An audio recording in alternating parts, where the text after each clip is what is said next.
कामाख्या देवी तथा भगवान शंकर की उपासना का विशेष महत्व।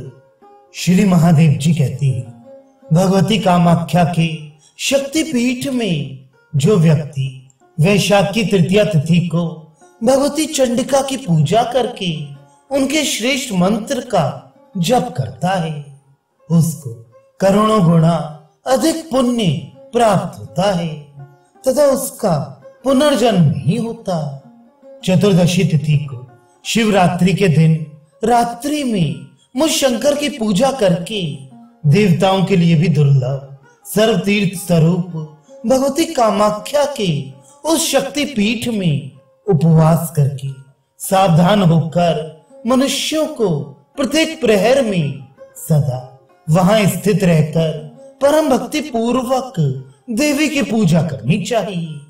ऐसा करने से वह सैकड़ों अश्वमेध यज्ञ करने के समान महान पुण्य प्राप्त करता है और काशी में स्नान दान आदि जन्य जो फल प्राप्त होता है वह कामाख्या पीठ में शिवरात्रि के पूजन से प्राप्त हो जाता है।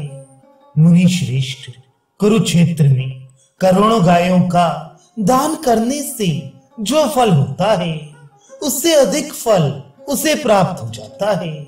भक्ति पूर्वक जो व्यक्ति मुझे एक बिल्व पत्र प्रदान करता है वह उत्तम मुक्ति को प्राप्त करता है।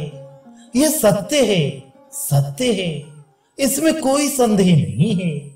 महामुनि हजारों स्वर्ण पुष्पों के अर्पण करने से, मणिमाणिक्य के समूहों का अर्पण करने से तथा मूल्यवान रत्नों के द्वारा पूजा करने से मुझे वैसी प्रसन्नता नहीं होती जैसी बिल्व पत्र चढ़ाने से होती है।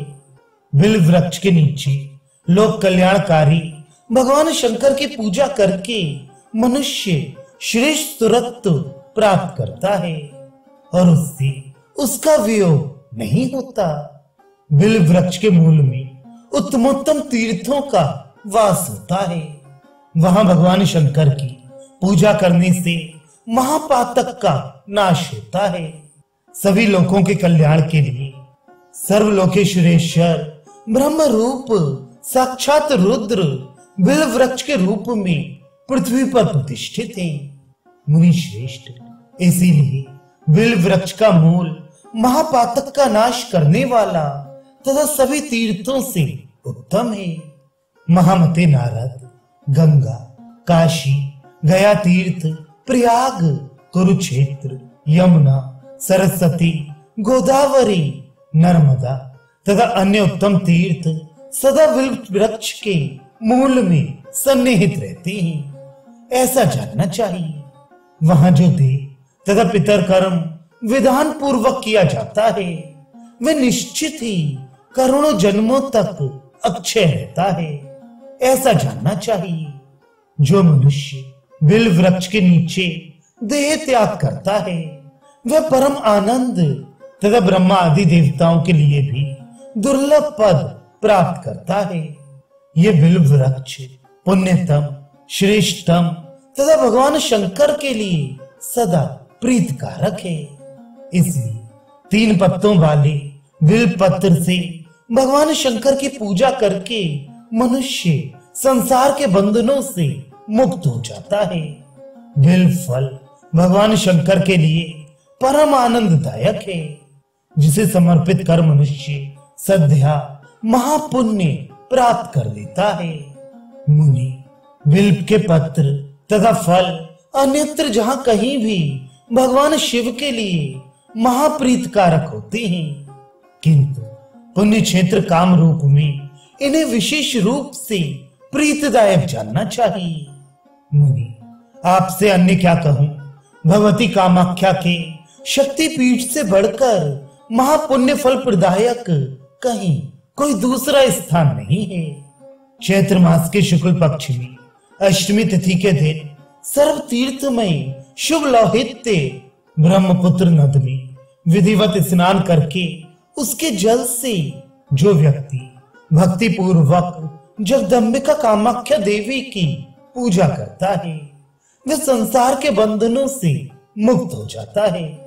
महादेवी का योनि पीठ सर्व तीर्थ स्वरूप सभी तीर्थों में श्रेष्ठ तथा सभी देवताओं के लिए भी दुर्लभ स्थान है। सर्वदेवमयी भगवती पूर्णा जहां साक्षात पूज्यतमा है। सर्वतीर्थ में ब्रह्मपुत्र नद भी पुण्यप्रद और दुर्लभ है। महापुण्यदायी अष्टमी तिथि भी परम दुर्लभ है। इन तीनों का योग बहुत पुण्य संचय से जिसे मिलता है उसके पृथ्वी पर पुनः जन्म की आशंका ही नहीं रहती। भगवती कामाख्या के उस शक्तिपीठ में जो व्यक्ति भक्ति पूर्वक ब्रह्मपुत्र नद के जल से अपने पितरों का तर्पण करता है उसके सभी पितर निर्विकार ब्रह्मलोक को प्राप्त करते हैं। मुनि श्रेष्ठ वहां किए गए अन्य तप तथा दान भी पुण्य फलदायी हैं। जो अन्य हजारों तीर्थों में किए उन कार्यों से अधिक पुण्य फल प्रदान करने वाले होते हैं। इस संसार में जिस प्रकार शिव प्रिया भगवती भवानी पूज्यतमा है, पत्तों में तुलसी पत्र और बिल पत्र श्रेष्ठ हैं। जैसे लीलाधारियों में गदाधर भगवान विष्णु श्रेष्ठ हैं, उसी प्रकार सभी तीर्थों में कामाख्या का श्री योनि पीठ श्रेष्ठ है। नारद जो व्यक्ति योनि पीठ तीर्थराज के इस महात्म्य को सुनता है वह देवी के परम पद को प्राप्त कर लेता है। नारद इस प्रकार मैंने योनि पीठ तीर्थराज के अत्यंत गोपनीय महात्म्य को बताया। पुनः आप क्या सुनना चाहते हैं?